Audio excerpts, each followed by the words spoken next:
त्यांनीच या जमिनीचा व्यवहार म्हणजे पॉवर ऑफ अटॉर्नी ही 2018 साली घेतली होती आणि याचे सगळे डिटेल्स मी आता माध्यमांबरोबर शेअर केलेले आहेत.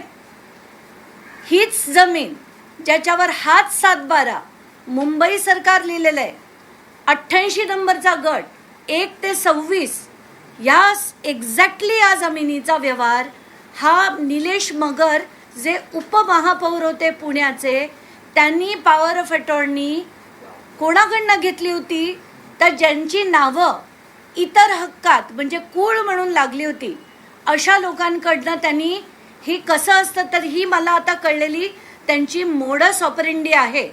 एका सिनियर महसूल विभागाच्या अधिकाऱ्याकडनं मी हे कन्फर्म केलं की त्याचा अर्थच असा आहे की हे सगळेजण अशा मोठ्या जमिनी असल्या की त्यांच्या माणसा थ्रू अडकवली जाते, पण त्यांची सत्ता 2018 नव्हती.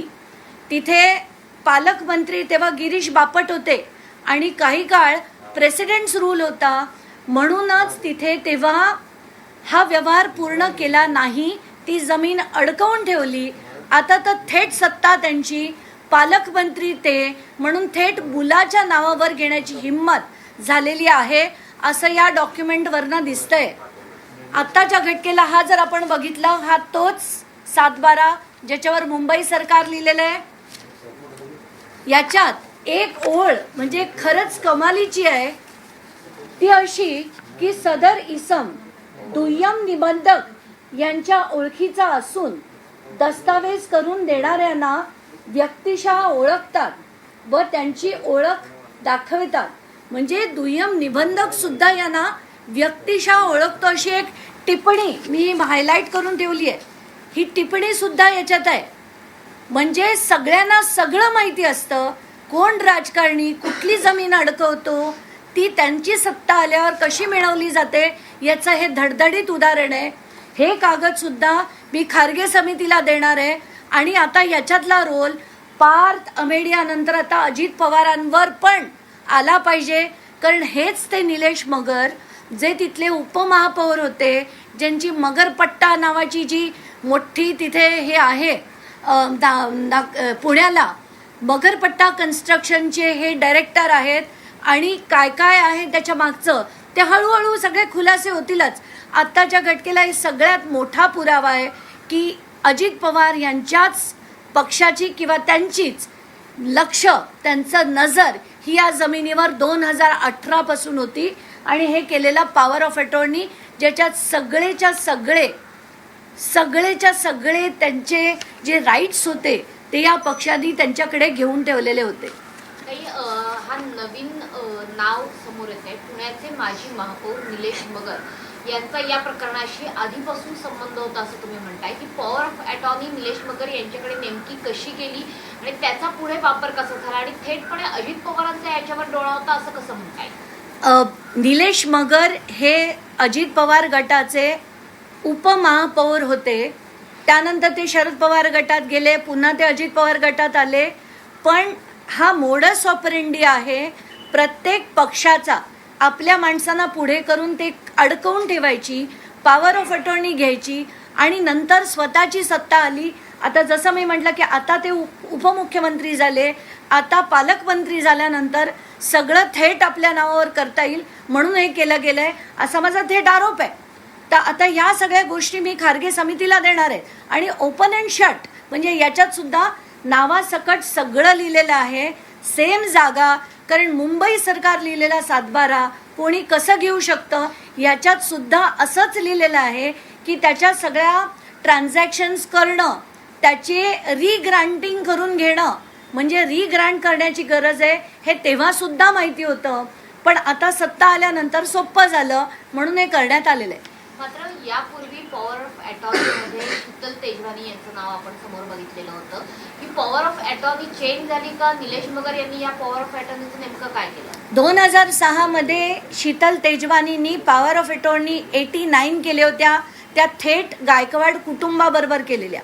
पण 2018 स्वतः जसं मी म्हटलं की राष्ट्रवादीला ही जमीन अडकवून ठेवायची होती म्हणून ती जमीन अडकवून ठेवण्यासाठी त्यांनी कुळाबरोबर म्हणजे खरं तर ती वतनची जमीन, वतनाच्या जमिनीवर कूळ लागलंय आणि त्या कुळाबरोबर जर त्यांनी असा व्यवहार करून ती नुसती अडकवून ठेवली आहे.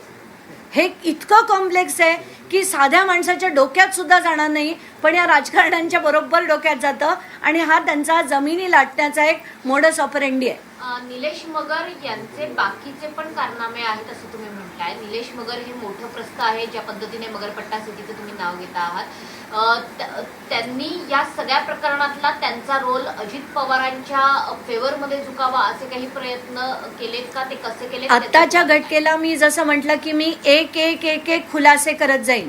आत्ताच्या घटकेला हा खुलासा पहिला, याच्यानंतर इतर किती काय काय त्यांनी केलं याच्या हळूहळू खुलासे होतील. पण आत्ता हीच जमीन, हाच 88 नंबरचा गट 1 ते 26 सेम, म्हणजे त्याच्यात काहीही फरक नाही.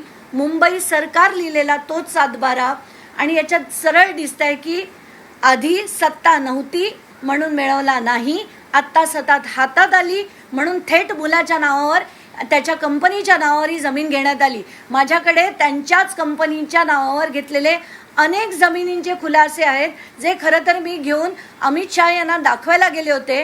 पण भाजपला बहुतेक भ्रष्टाचार विरोधी जे लढतात त्यांना भेटायला वेळ नसेल, पण भ्रष्टाचार करणाऱ्यांना भेटायला वेळ आहे, हे याच्यावरनं स्पष्ट दिसतंय.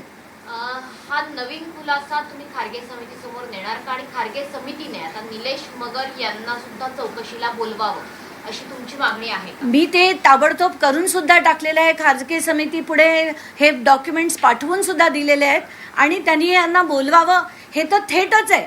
म्हणजे प्रश्नच नाही. या निलेश मगरांनी का ही 2018 म्हणजे उपमहापौर असताना, कायदा त्यांना व्यवस्थित कळत असताना, त्यांच्या नावावर मोठ्या प्रमाणात जमीन असताना, त्यांना जेव्हा माहिती आहे की वतनाची जमीन आहे, त्याच्यात 7/12 थेट लिहिलेलं आहे की वतनाची जमीन आहे आणि ती रिग्रांट करून घेण्यासाठीचे त्याचे सुद्धा सगळे ते राईट्स घेतात, याचा अर्थ त्यांना सगळंच माहिती होतं.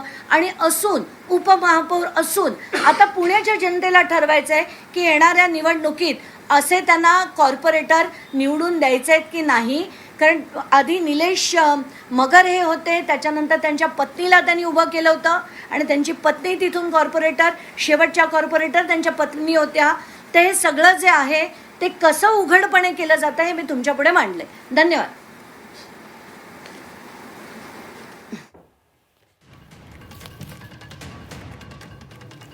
सामाजिक कार्यकर्त्या अंजली दमानिया यांची पत्रकार परिषद आपण थेट पाहत होतो माध्यमांबरोबर. त्यांनी पुण्यातल्या जमीन घोटाळ्यासंदर्भातले आणखी काही वेगळे तपशील, आणखी काही वेगळे कंगोरे आता मांडलेले आहेत आणि यामध्ये महत्त्वाचं नाव, देशात ना खरंच लोकशाही उरलेलीच नाहीये. आधी पैसे वाटले जातात, मग बूथ लुटली जातात, दमदाटी केली जाते आणि एवढं नाही झालं तर वोटची चोरी होते. तर हे सध्या लोकशाहीला कुठल्याही अँगलने आपण याला लोकशाही म्हणू शकत नाही. आणि जे काल होताना आपण बघितलं 2 व्हिडिओ, आणि ते पण भ्रष्टाचार अँटी करप्शन डेच्या दिवशीच 2 व्हिडिओ बाहेर आले. एका याच्यात आमदार सर्रास पैसे वाटताना दिसतोय त्याच्या माणसा थ्रू, आणि दुसऱ्या व्हिडिओमध्ये एक PWDचा ऑफिसर पैसे खाताना दिसतोय, ते पण उघडपणे. इतकी दुर्दशा करून टाकली आहे महाराष्ट्राची, इतकी घाण, इतकी किळस यायला लागली आहे की आता ते सगळं पावत नाही आहे. बस. शीतल तेजवानी यांचा आणखी एक कारनामा,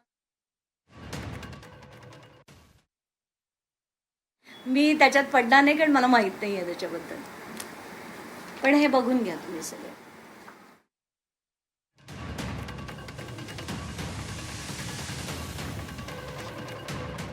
सामाजिक कार्यकर्त्या अंजली दमानिया यांनी या कागदपत्रांमध्ये आज आणखी एक महत्त्वाचं नाव घेतलं, ते म्हणजे निलेश मगर, जे पुण्याचे उपमहापौर होते, अजित पवार गटाचे उपमहापौर होते आणि 2018 मध्ये जमीन अडकवून ठेवण्याकरता कुळाबरोबर कसा व्यवहार केला हे सखोल त्यांनी तपशीलवार या सगळ्या कागदपत्रांमधून दाखवून दिले.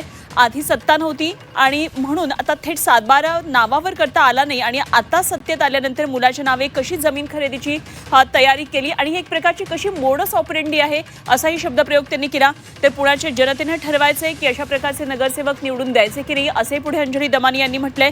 तर खारगे समितीसमोर हे सगळे पुरावे ठेवणार असल्याचं त्यांनी सांगितलंय आणि निलेश मगर यांना सुद्धा चौकशीकरता बोलवावं असं अंजली दमानिया यांनी ही मागणी केली आहे.